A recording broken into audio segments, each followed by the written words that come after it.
Hello and welcome to Lexitecture, a podcast about word origins and histories. My name is Ryan, and in each episode my friend Amy and I bring a new pair of words to share their stories with each other and you. You can find our past episodes and the occasional blog post on our website at lexitecture.com.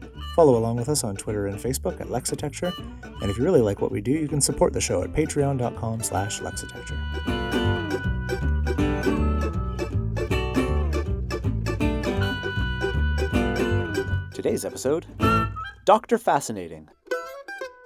Before we actually get going, two pieces of business.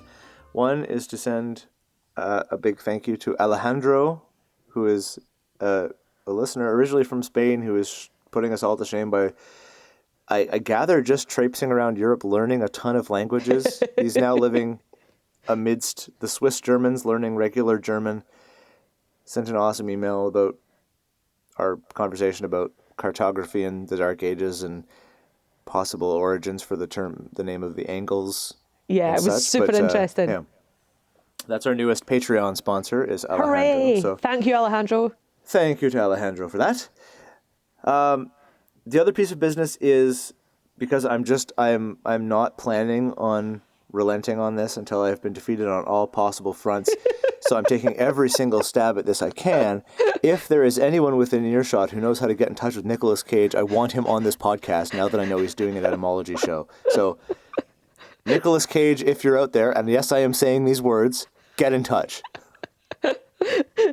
I feel like, I don't know, I feel like Nicolas Cage having an etymology show, it feels like something that you dreamt up whilst suffering from a very, very high fever. Yes, like 100%. It doesn't make sense to me that this is real life. Like, am I part of your dream? Did you make me up? I might have made up this whole thing. This is the nerdiest sequel to The Matrix I've ever heard of in my entire life. God. But yeah, it's like, on that note, with my Nicolas Cage-filled fever dreams, if somebody had said to me, what do you think would make Ryan happier than anything else you can possibly imagine? I think that Nicolas Cage does etymology would have been in at least the top 10. It's on the list. It's 100% on the list. So, yeah. So yeah, if anyone out there has any good links to Nicolas Cage, or any good ideas about how we might establish links to Nicolas Cage. Because he hates social media, so I can't even just, Yeah, even if we ask him and he says no, Ryan would still get... So I believe the words you used were, I'm so framing that rejection letter. Oh yeah, if it comes in the form of a letter, it will be framed and posted on our Patreon page and everywhere else. And if by some miracle there is a voice clip of Nicolas Cage saying anything along the lines of, no, screw off. That's our closing theme song from now on. Oh, man. It's just how it's going to be. Yeah, I don't know if I could talk to Nicolas Cage, Ryan. Like, I don't think I could talk to him about words. I have so many other questions. So many other questions. Where did you get that coat? Like, the coat. Oh man, that's not even I hadn't even remembered about those questions. But yeah, those questions also need to be asked. Yeah. Yeah, it would be beyond awesome. Yeah. Yeah. Now we're talking fever dreams. But then again, in my head, who would ever have imagined that Susie Dent would call us up and say, well, that's true. I'm here to talk about words with you, as she so very generously did. Yeah. I still kind of feel like maybe I dreamt that happening. Yeah, that does seem sort of slightly made up. Although it did get slightly nightmarish when I was a little bit aggressive to Susie Dent and she didn't like it. And I didn't even mean to be aggressive. God, that was embarrassing. Yeah. Sorry, Susie Dent. I love you, but not in a scary way. But I just got a bit excited. I'm sorry. Yeah, that was... Maybe the whole never meet That's a your great heroes day. thing is less about never meet your heroes because they might be terrible, because Susie Dent was not terrible. Maybe No, it's more obviously. about never meet your heroes because you'll hate yourself forever afterwards because of the incredibly terrible way you talk to them. I feel like it definitely could cut both ways. Like, but But it was such an awesome but it was experience great. that, I mean, Yeah. I do feel it is a sort of a 3 a.m. thought. Remember that time that Susie Dent just didn't bite with your slightly odd, aggressive thing? Cringe. But at the same time, it was great fun talking to her, and it was a good episode. And yeah, Oh yeah. who would have thought that something as simple as asking could yield such results? So yeah. Yeah. That's the thing. He's not on social media, so I can't just send him a random tweet. But if anyone knows a way to get a hold of him, that's my current quest. Well, you know my feelings on the power of a letter, so... Well, yeah, there's that too. I'm definitely going to try that angle. While I'm imagining us interviewing Nicolas Cage in some sort of room that could only be in Twin Peaks, do you want to go first, or should I? I'm happy to go first. I'm being topical today, in that the word I'm going to talk about is directly inspired by something that I read on the internet this morning that made me immeasurably angry. Immeasurably angry. And let's go then. you may have already I tweeted about this. I do not twat very often, but this was an occasion where I felt it was merited. Yep. And the occasion that I'm talking about, the thing that I read, was an article in the Wall Street Journal. Did you see this? I haven't read the actual. I've read snippets of the article, and I've seen people's rightly directed and amplified indignation and rage about it. But yeah. So 2 days ago, the Wall Street Journal included an article that's titled, "Is there a doctor in the house? Yeah. Not if you need an MD." And it's subtitled, "Jill Biden should think about dropping the honorific, which feels fraudulent, even comic." And it then, I'm going to read you the first line of this. I feel like I should just vomit all over the world. It's nauseating. Madam First Lady, Mrs. Biden, Jill, kiddo. A bit of advice on what may seem like a small, but I think is not an unimportant matter. Any chance you might drop the doctor before your name? Dr. Jill Biden sounds and feels fraudulent, not to say a touch comic. Your degree is, I believe, an Ed.D., a Doctor of Education, earned at the university through a dissertation with the unpromising title, Student Retention at the Community College Level, Meeting Students' Needs. A wise man once said that no one should call himself doctor unless he has delivered a child. Think about it, Dr. Jill, and forthwith drop the doc. Yeah. Take that, oncologists. Whoa. So, and some vague tinkle-tonkle bell rang in my head as I read this absolute bilge that I decided to follow up, to listen to the little bell. And I discovered that the word doctor has an interesting etymology. It is in fact the case that Dr. Jill Biden, Doctor of Education, is a doctor of doctoring.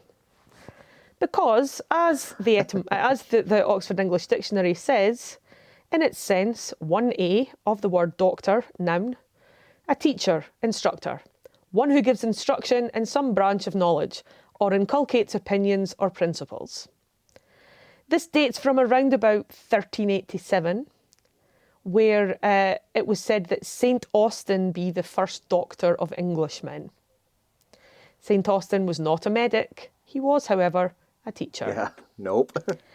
We then get various other senses. Now, it's worth pointing out at this time, I'm not going to take you through every single sense of the word doctor given in the OED, but in total, before we get to compounds, there are 12. Guess where medical doctor falls within that list. Pick a number. Oh, it's going to be like... I'm gonna go with 10 or 11. Not quite as far down as that. Squarely in Okay. the middle at 6. Because the word doctor comes from the Latin docere or docere, depending on how Latin is pronounced. Who knows? Not me. Yeah. And docere means to show, teach, or cause to know. Etym Online says originally to make to appear right, a causative of decere, which is to be seemly or fitting. From a pie root, dec, to take or accept. So to doctor is to teach. A doctor is one who teaches. And that pie root made me laugh quite a lot because when I had a look at the pie root, which gives me the list of cognates, I found that the first cognate listed is the word condign, C-O-N-D-I-G-N. Do you know what the word condign means? I did not. No. It means, from the early 15th century, well-deserved, merited. Much like Dr. Biden's doctorate. Yeah. From Old Neat. French, condigne, deserved, appropriate, equal in wealth, and directly from Latin condignus, wholly worthy. That's fantastic. It also gives us dainty and decent, decor and decorate, decorous, deign, dignify, dignity, diplodocus, I enjoyed that one. Ooh. Disciple and Yeah. discipline, disdain, docent, docile, docimacy or documacy, doctor and doctrine. It also gives us document and dogma, which makes sense, doxology. Oh, yeah. And amusingly, once again, heterodox, not in accordance with established doctrines, from Greek heterodoxus, of another or different opinion, as in the dolt who penned the article. Which leads us on beautifully to indignance, another cognate of doctor, from dec, indignant and indignation, indignity, orthodox, paradox, and synecdoche. The Etym Online entry also tells us, and I like this, I found this interesting because, you know, I'm a teacher and I think teachers are pretty useful humans to have around. It's the hypothetical source of or evidence for its existence is provided by Sanskrit dasayati, shows honour, is gracious. Dakati, makes offerings or bestows. Greek dokein, to appear or seem or think. Decesthai, to accept. Latin decere, to be fitting or suitable. Docere, to teach. Decus, grace or ornament. All of which I think very resoundingly and clearly says to Joseph Epstein, do get lost, sir. Dr. Jill Biden, I look forward to seeing you in the White House. Yes. Yes. Fantastic. I don't think I've ever done an etymological takedown before. I quite enjoyed it. No, it was good. I like it. I think the world can do with more of those. Yeah, it's been so crazy. It's been very nice to see, and like people who I follow on Twitter who have PhDs or other doctorate degrees in various fields. It's been nice to see them. All of them have been doctoring up, so all their names have been changed to be Doctor so and so. Lovely. And it's fantastic because it's like, yeah, the whole thing is, I mean, the whole thing would be just regular stupid. But again, I just don't know if that, well, no, I do know. I do know that letter, that op-ed does not get written to a male academic. Oh, God, no. Like, behave yourself. It just doesn't. No. It absolutely does not. And so it's just blatant sexism of like just this incredibly petulant and yeah, it's yeah.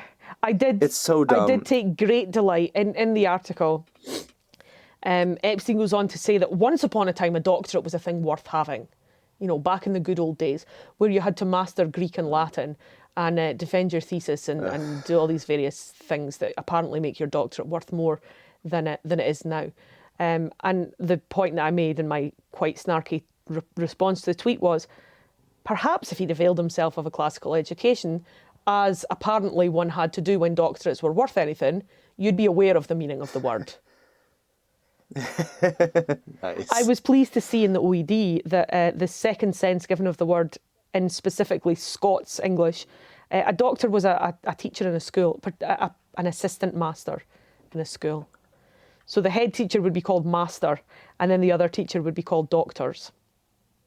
Oh, okay. Yeah. Interesting. Yeah, it's dumb. I hope every video he watches from now on has the audio out of sync by like half a second.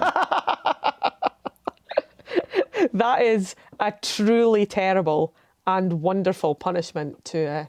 that would actually ruin my life. That's such a first world problem, isn't it? Yeah. But at the same time... Oh, yeah. It's... But it would just... Yeah. I remember learning that when I was a media studies teacher, that it's conclusively proven by study, but also I think by good old-fashioned common sense, that audiences will put up with poor visual quality way more than they'll put up with poor audio quality. Right, yeah. There's something about audio imbalance and unpleasantness that the human brain just cannot stand. I mean, yeah. I'm a person that gets super duper stressed out if I can hear two different types of music playing at the same time. So I certainly can't stand things like a delay between what people seem to be saying and what I'm hearing. Yeah, it's the worst. It's the worst. It's the worst. Worse than everything. It's like that stupid... Yeah. I don't think it's worse yeah. than arrogant white men who tell women whether or not they should be able to use titles that they have earned to the satisfaction of everybody else in the world, despite him. Yeah. Yeah. Yeah. I hope all his videos are out of sync and that he never again gets to use his last name without sort of being worried about the association. Well, that did occur to me. I was actually very, very worried that during talking about this, I would mistakenly call him Jeff, which, let's face it, ugh. Yeah. Yeah. Perhaps. Love it. It's mitigating somewhat the fact that at least you're not that Epstein. But I still hope that all your videos are at least a half a second out of sync. Yeah, absolutely. Forevermore. I also very much hope that the next time he has to avail himself of a medical doctor, it's a woman. Oh, yes. That would be glorious. That would be so good. Right. So my word is... Actually, it's interesting. My word here is one that I had actually some help with from another doctor. Ooh. Of the proper kind. Your friend and mine, Avon from The Endless Knot. Oh, Avon. Wonderful, wonderful Avon. Yep. Whoa. Have you been getting consulting type time? What's going on? Yeah, I brought in a ringer for this one. My goodness. But I'll get to it. So my word is fascinate. Oh, lovely. I love this word already. Straight away. Go. So this, it lives up to its current definition. So currently the way I would describe something that's fascinating is something that is like captivating, captures your attention, is really of acute interest, and all the rest. Yeah, Does that sound reasonable? Yeah, that sounds reasonable, okay. Absolutely. Are you about to tell me that that's all lies? Yes, I love when that happens. Yeah. Well, we're about to go down quite a rabbit hole. So it's relatively young as an English word. It goes back to the late 1500s. Okay. It shows up... so the verb to fascinate shows up in writing about 20-ish years later than the noun fascination. So 1591 versus 1572, which essentially means it's really impossible to tell which one was actually in use first, because that difference is fairly negligible in this kind of setting. The modern sense of just being very interesting goes back to the late 18th century. Oh. So there was a couple hundred years before it sort of settled on the commonly accepted meaning that we have today. What did it mean then? Before then, it was literally magical. Ooh. And so it always involved spells or enchantments, and it generally involved like capturing control of something or someone else. So to fascinate someone was to literally Goodness. put them under a spell that then brought them into your control. And You mean like the Pfizer vaccine? exactly.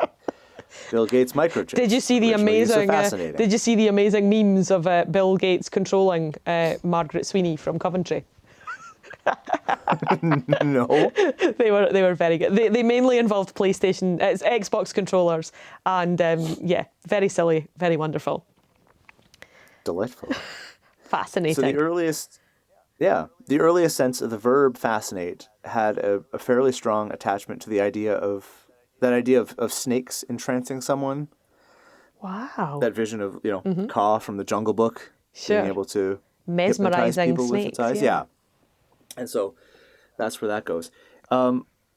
This gave me opportunity to look into one of the uses of, or I guess offshoots of fascinating that I've never understood, which is the fascinator. As in those tiny silly hats at horse races and British also events. wondered if you would talk about that when you said fascinating. Yeah. Yeah. So if you don't mind, for some reason, I always pronounce those as fascinators. I just do. Fascinators. Fascinators. Well, it's better when you pronounce them that way. But yeah, so the sense of a tiny hat worn by a posh person at a posh event, it's related. It seems to have gone back to. It goes back to the sense of enthralling someone, and then it went to anyone who was generally captivating or entrancing, but not specifically a wizard. And then it became figurative. So something you quote couldn't look away from. You really could, but you didn't want to because they were so beautiful or interesting or whatever. And then it went to a fancy shawl or headdress, and then went to a tiny ridiculous hat. Wow.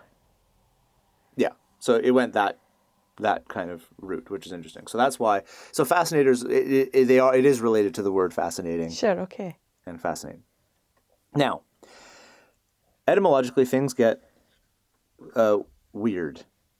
So both the OED and Etym Online go back to Latin, and with fascinum or fascinum or fascinum or fascinus, I mean, and it's basically. Sorry. That sounded like you'd been caught on repeat there, Ryan. I had been. I was stuck in a loop. Oh dear, Ryan's malfunctioned again. Remixed. Somebody turn them off and turn them back on again. And basically, a fascinus is a spell or witchcraft in Latin. And then both of them sort of just stop trying to nail anything down beyond that. The OED caps it off with, it's of uncertain origin beyond this.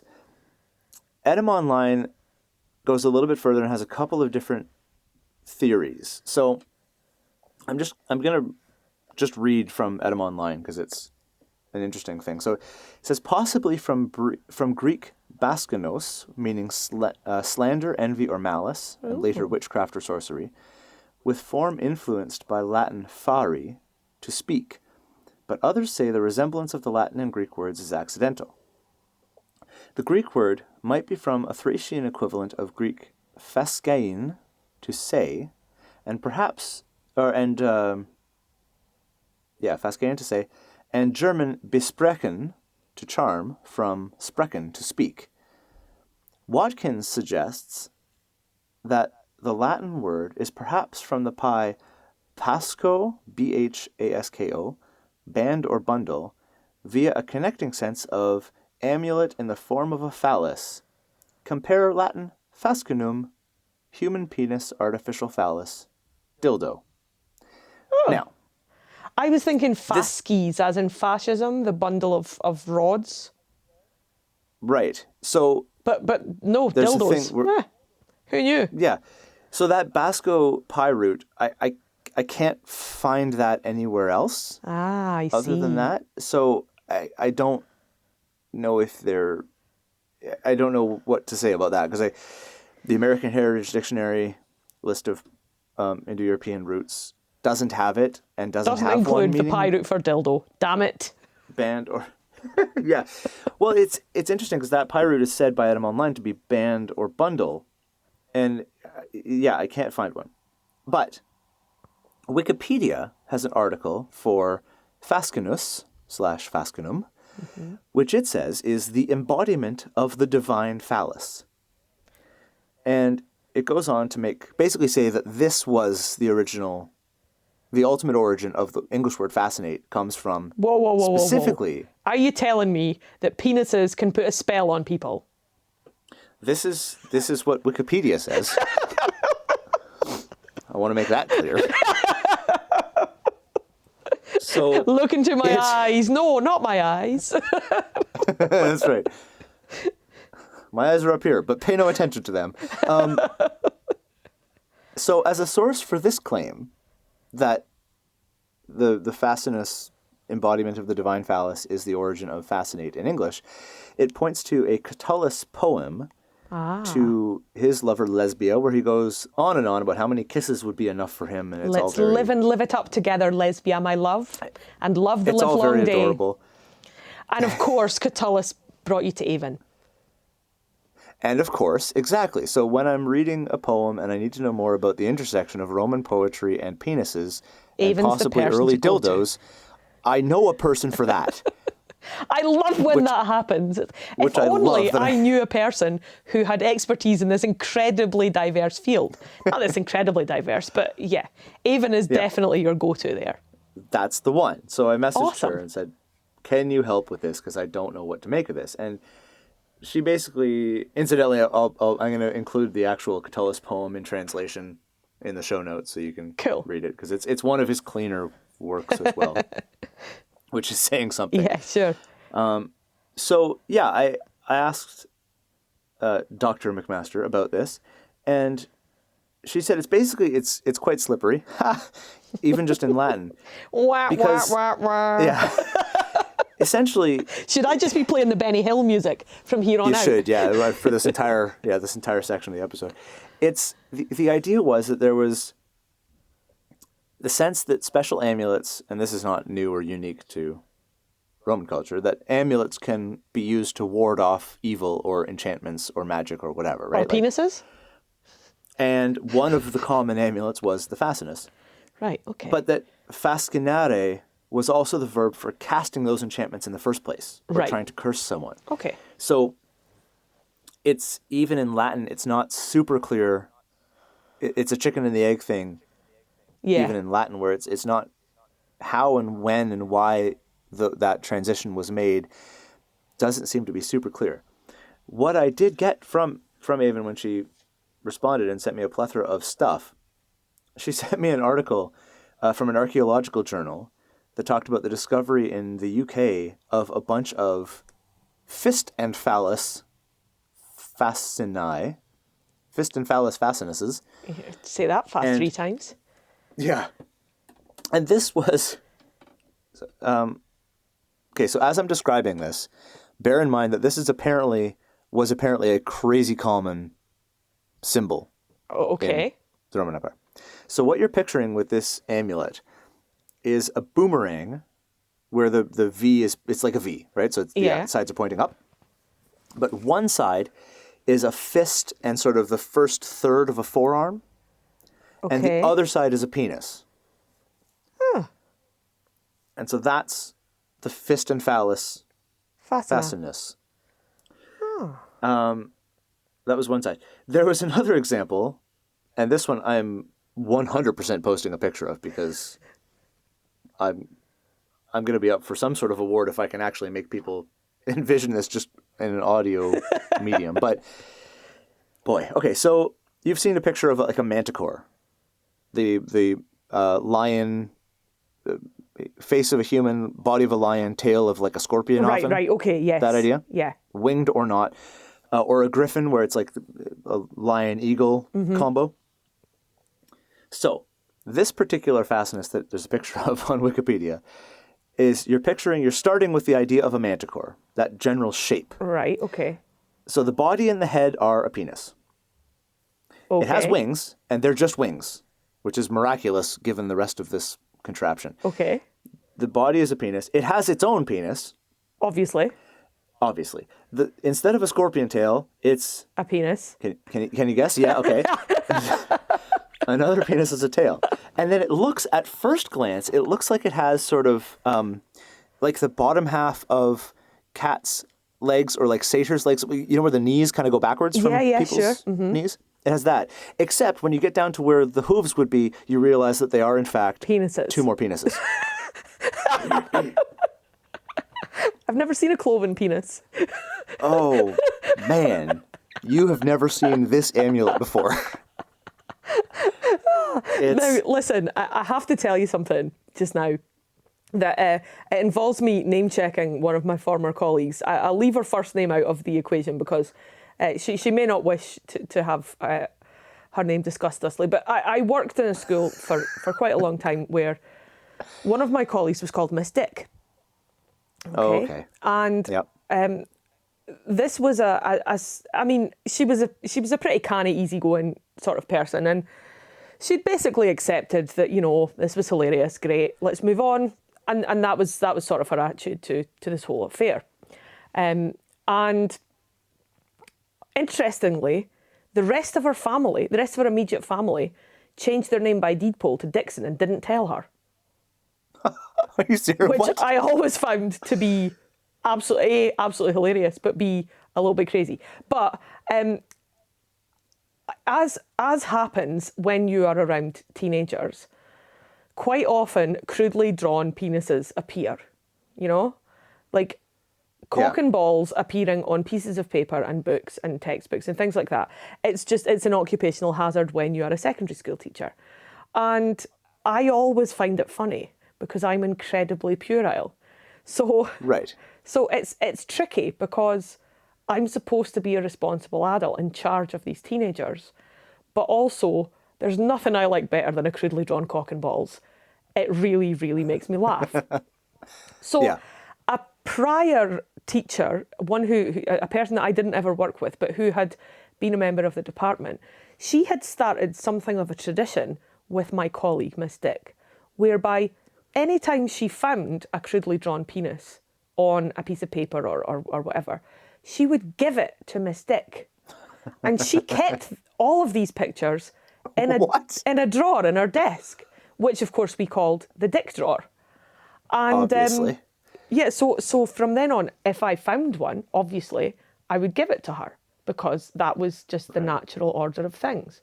But I do wonder, like, I've said this often, and like, I don't know if you've seen, there's wonderful fodder on the internet of things like, you know, a teenager who drew a 30-foot long cock and balls on the roof of his parents' house, and they didn't know about it until it was discovered on Google Earth. And, you know, people who do it and draw them in weed killer, you know, the size of an entire football field and things like that. Yeah. And it's always hilarious. It's just absolutely brilliant. But there is something about the human psyche that I kind of wonder, are we just predisposed to draw phalluses? And right now, what you're describing seems to be a pretty solid piece of evidence for the fact that there's just something about rendering penises that's hilarious and fascinating. Yeah, literally fascinating. Yeah. I don't know. I'm gonna send you this picture as soon as we're done, and I'm gonna post it and stuff, because you know that phrase, you know, the past would be a great place to visit, but I wouldn't want to live there. Yeah, like, sure. If the past is a world where that amulet is worn, and what it does not inspire is just howls of uncontrollable laughter. Yeah. I don't want to live in that world. I don't want to live in that world. Nope, definitely not. You should see this thing. It's unbelievable. So, man, yeah, I don't get it. So there's an etymological dictionary of Latin by, presumably by Dr. Devon, whose entry for fascinus or fascinus has it's summed up as just evil spell, semicolon, penis. Oh dear. That's basically the whole thing. Could have been worse. It could have been evil spell / penis. Yeah, that's sort of what he's got there.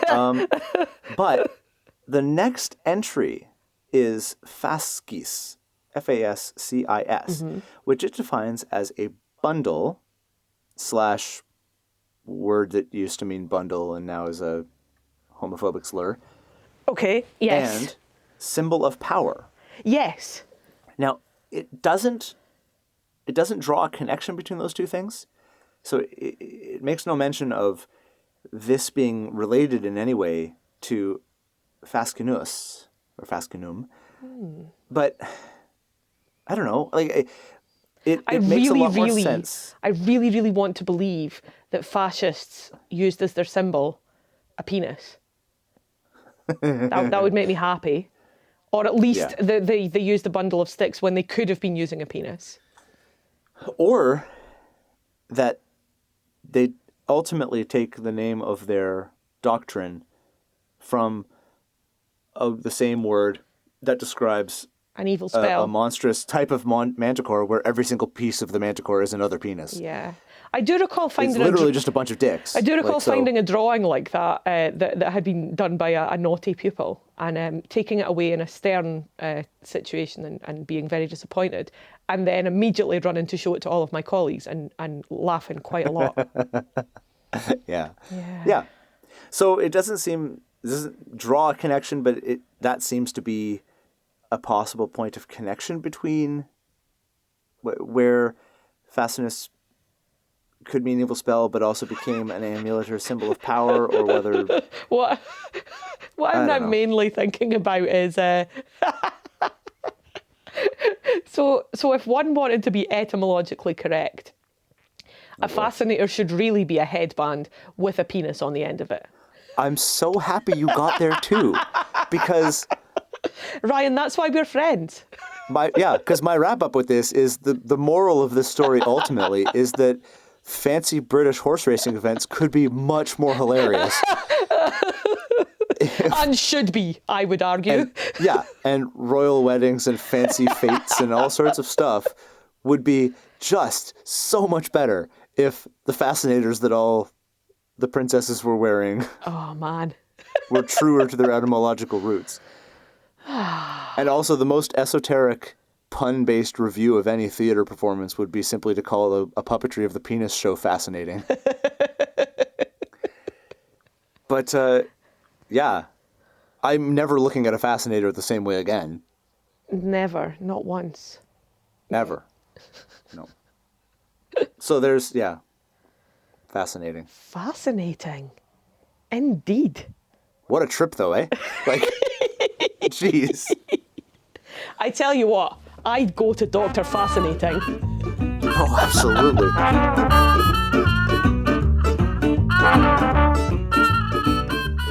And that's it for another episode of Lexitecture.